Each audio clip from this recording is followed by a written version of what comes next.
Ladies and gentlemen, there comes a moment in the history of every generation when the illusion of intelligence must be shattered by the reality of wisdom. This is that moment. The world today is saturated with information, overflowing with knowledge. We carry libraries in our pockets. We ask questions and get answers in seconds. We attend seminars, read books, and earn degrees. Yet with all this knowledge, we are not necessarily wiser. We are not necessarily smarter. Because knowledge does not mean that you are smart. A man can memorize every law of physics and still not know how to live in peace with his wife. A woman can quote every scripture and still harbor unforgiveness in her heart. A student may get straight A's and yet lack the humility to learn from failure. Knowledge is everywhere, but wisdom is rare. And smartness, true smartness, is not in how much you know, but in how you apply what you know with humility, timing, discipline, and understanding. And so today, I take you on a journey not into the libraries of knowledge, but into the inner sanctuary of wisdom. Let us open the door to the real difference between being informed and being transformed, between being knowledgeable and being truly smart. This message is not just about intellect. It's about insight. It's not about what you've read, but about what you've learned. It's not about what you say you know, but what your life says about what you've understood. This is the wisdom the world needs. Let's begin. Chapter 1. The illusion of intelligence. In today's age, information is confused with intellect. Knowledge has become a badge, a signal, a resume line, a profile update. We think that because someone speaks fluently, they must be smart. Because someone has letters after their name, they must be intelligent. Because someone quotes great minds, they must be one. But the reality is far more sobering. We are living in a world where people know everything about success, but cannot succeed. They know everything about love, but cannot love. They know all the motivational quotes, but cannot motivate themselves. That is the illusion of intelligence. It's not real. It's not tested. It's not proven. It's just data without direction. The true test of intelligence is not how much you know. It's how well you live. A farmer who never went to school but knows how to raise his children with discipline, love, and purpose, he is smarter than a professor who cannot manage his own home. A mother who has never read a book on leadership but builds a thriving family culture of honor and excellence, she is wiser than a CEO who builds empires and destroys hearts. Information is not intelligence. Facts are not wisdom. Recitation is not revelation. You can teach a parrot to repeat words, but it will never understand what it's saying. And many people are like that. Intellectual parrot. They repeat what they've read, what they've heard, but they've never lived it. They've never walked it. They've never been broken by it. And what you have not suffered for, you do not own. You see, the illusion of intelligence makes people arrogant. It puffs them up with knowledge, but leaves them empty of discernment. It gives them a voice, but no vision. It gives them arguments, but no answers. Because real answers don't come from the mind, they come from the soul. And the soul only speaks when you've walked through something. You can't teach what you haven't survived. That's why the smartest people are not always the most educated. They are often the most experienced. They are not always the loudest, but they are the most observant. They don't speak often, but when they do, their words heal, restore, and build. Chapter 2, wisdom is earned, not inherited. Knowledge can be inherited. You can read a book someone else wrote. You can attend a class someone else designed. You can memorize lessons someone else discovered. But wisdom cannot be handed down. It must be lived through. No man becomes wise by accident. Wisdom is not a gift you receive. It is a scar you earn. It is not printed on certificates, it is engraved on your soul. It is not heard in lectures, it is found in the silence of disappointment, the agony of failure, the fire of responsibility. That's why many who are knowledgeable are not yet wise. They have information, but they have not yet faced life enough for that information to turn into revelation. When a child burns their hand on a stove, they gain more wisdom in that moment than 100 pages of safety instructions could offer. Pain is a powerful teacher. It turns theory into understanding. It takes head knowledge and drives it deep into the heart. And until you felt what you know, you don't truly know it. You can study poverty, but until you've tasted it, you don't understand survival. You can quote scriptures about forgiveness, but until you've been betrayed and still chosen to release the offense, you do not truly know grace. You can memorize business strategies, but until you've lost money, failed in leadership, and rebuilt from scratch, you don't yet understand success. Wisdom grows in dark places. It is born in the tension of choices. It is matured in the weight of responsibility. And that's why the world is overflowing with clever people, but starving for wise leaders. They know everything except how to live. They know how to present, but not how to persevere. They know how to shine, but not how to stay steady in storms. And hear me well, wisdom is not just the ability to avoid mistakes. It is the ability to grow through them. That's why some of the wisest people you'll ever meet are not the loudest. They don't show off. They don't interrupt. They don't seek attention. Why? Because they've suffered, and suffering humbles you. It strips away ego and pride. It makes you silent, watchful, and intentional. Wisdom teaches you that not every argument is worth winning, that silence is often louder than noise, that timing is more powerful than truth shouted too soon. A truly smart person does not rush into every opportunity. They discern, they observe, they awaken. Because wisdom teaches patience, and patience is the proof of depth. You see, being smart is not about being fast. It's about being accurate. The world says, get it now. Say it quick. Move fast. But wisdom whispers, pause, reflect, consider. Because what you rush into today may become the regret you nurse tomorrow. That's why the book of Proverbs never glorifies speed. It glorifies understanding. It glorifies prudence. It says, in all you're getting, get understanding.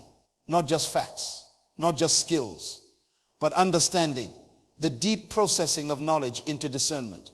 And so, my friend, if you want to be truly smart, slow down, learn to listen, learn to observe. Let your failures teach you. Let your pain guide you. Let your disappointments refine you. Because until your knowledge has passed through the fire, it is still just information. Chapter 3, the arrogance of the informed. There is a trap that comes with knowing things. A quiet, subtle arrogance that seeps into the soul when a person begins to believe that knowledge equals wisdom. This is the most dangerous form of pride because it hides behind credentials, titles, vocabulary, and applause. It walks around with books under its arm and degrees on its wall, and it speaks loudly but listens rarely. This arrogance of the informed is destroying generations. It produces leaders who cannot be corrected. It creates teachers who no longer learn. It breeds preachers who quote scripture without living scripture. It builds governments that cannot govern themselves. When a person becomes so informed that they no longer think they need instruction, correction, or counsel, they are no longer smart, they are deceived. And the greatest deception is self-deception. The truly wise understand that learning never ends. They know that the more they discover, the more they realize how little they truly know. That's why the wisest people often sound the simplest. Not because they lack depth, but because they have outgrown performance. They don't speak to impress. They speak to impact. They don't argue to win. They speak to heal. But the informed person who lacks humility is always performing. They speak in circles to confuse. They debate to dominate. They quote without context. They use knowledge as a sword instead of a seed. And in doing so, they cause division, not growth. The scriptures warn of the spirit. Paul said, knowledge puffs up, but love builds up. What does that mean? It means knowledge by itself is dangerous. It makes you feel superior. It gives you the illusion of control. But it does not make you kind. It does not make you patient. It does not make you loving. A smart person is not someone who knows more. It is someone who loves better. Someone who uses what they know to lift others, not to elevate themselves. You see, humility is the doorway to true wisdom. A man may know everything about theology and still not know God. A woman may master all leadership principles and still be unfit to lead. Because wisdom is not tested in theory, It is tested in submission. Can you submit your knowledge to a higher truth? Can you let go of being right to do what's righteous? The arrogance of the informed resists correction. But correction is the very tool God uses to sharpen the wise. Solomon said, rebuke a wise man and he will love you. Why? Because the wise are not protecting their image. They're pursuing their growth. They're not trying to be admired. They're trying to be transformed. That's why Jesus didn't choose scholars to be his disciples. He didn't go to the universities of Rome or Athens to find his leaders. He went to fishermen, to tax collectors, to ordinary men with open hearts. Because he wasn't looking for the informed. He was looking for the humble. He was looking for those who could be shaped. And that's the tragedy of today. Many are too informed to be formed, too knowledgeable to be led, too self-sufficient to be corrected. But no matter how much you know, if you are unteachable, you are not smart. You are just decorated with data. And God is not impressed by your knowledge. He is moved by your posture. So ask yourself, what is your posture? Do you come to life with open hands or clenched fists? Do you listen when wisdom speaks? Or are you too busy preparing your next point? Have you become so proud of your knowledge that you've stopped growing? Because pride will block the very thing your soul is crying for. Transformation. Chapter 4. The evidence of wisdom is in the fruit. You can't fake fruit. You can't speak your way into wisdom if your life is barren. Because real wisdom doesn't show up in what you say. It shows up in what your life produces. And this is the ultimate test of whether knowledge has turned into smartness. What is the fruit of your life? A tree is not known by the books it leans against or the lectures it overhears. It is known by its fruit.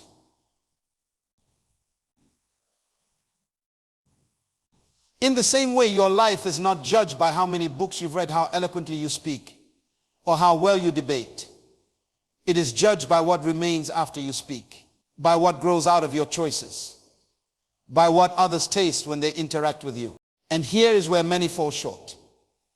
They gather information like seeds, but never cultivate it into fruit. They store knowledge in their mind, but never allow it to penetrate their character. You see, it's not enough to know about patience. You must become patient. It's not enough to read about integrity. You must embody it when no one is watching. It's not enough to memorize wisdom. You must live wisdom. That is the true evidence of smartness. Smart people bear fruit. Consistently, humbly, and intentionally. Their relationships are healthy. Their decisions are steady. Their influence is transformative. They don't just impress others, they change others. They don't just know the path, they walk it, clear it, and help others walk it too. Let me tell you something clear and simple. Wisdom shows up in your marriage, in your parenting, in your work ethic, in your priorities, in your discipline, in your ability to say no, in your willingness to forgive, in your daily routine, in your reactions when you're tired, angry, or disappointed. Because your real wisdom is not shown when you're on stage. It's revealed in how you treat the janitor, how you handle your finances, how you endure when you don't get your way. Smart people build. That's it. They don't destroy what they touch. They construct. They don't create confusion, they bring clarity. They don't multiply problems, they multiply peace. Even in conflict, they plant seeds of reconciliation. Even in failure, they extract lessons and turn them into wisdom.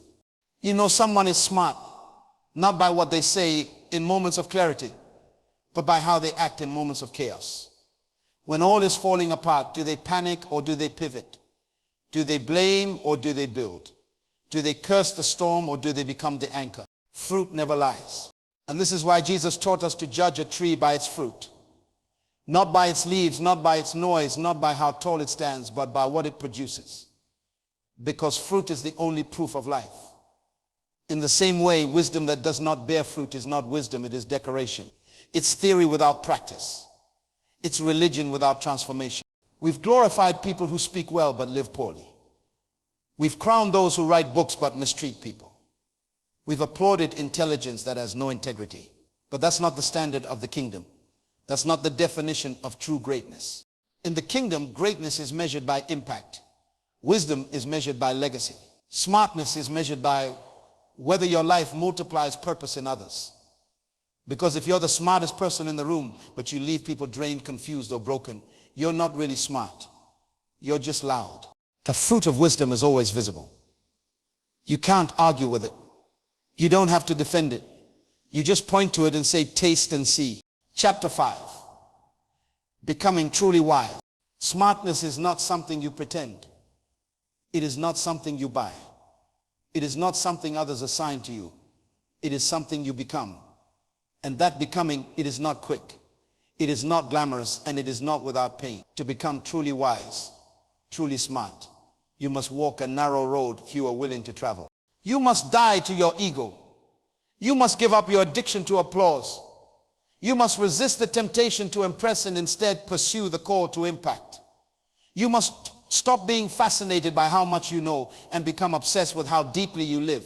This journey begins not with information but with introspection. Start asking yourself hard questions. Am I truly living what I preach? Do my decisions reflect what I claim to know? Is my life a testimony of truth or just a theater of performance?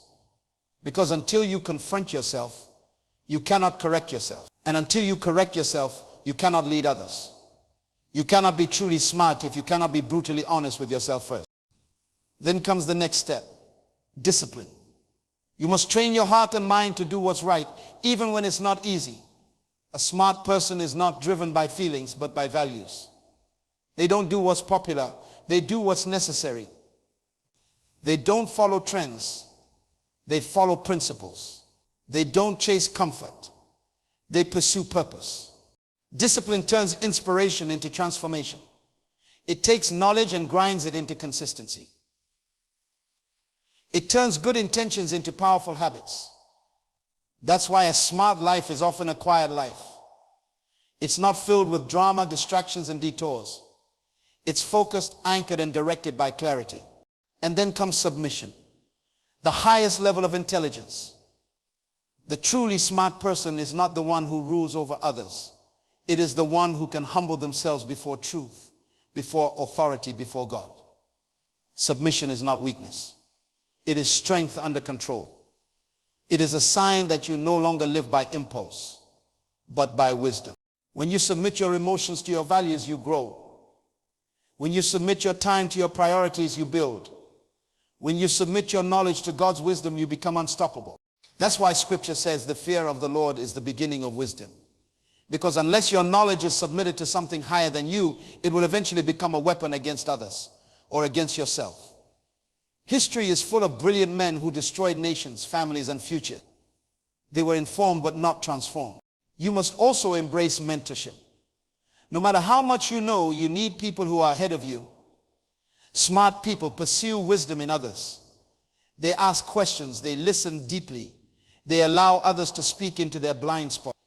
They understand that you don't grow in isolation. You grow in correction, collaboration, and community. Surround yourself with people who challenge your assumptions, not just celebrate your words, who call out your blind spots, not just clap for your cleverness, who care more about your growth than your comfort.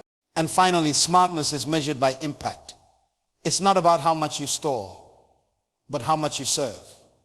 You know you're growing in wisdom when people around you grow, when your presence brings clarity, when your words build rather than boast, when your leadership multiplies purpose, not problems. So don't chase the image of intelligence. Don't fall into the trap of looking smart. Chase transformation, chase fruit, chase legacy.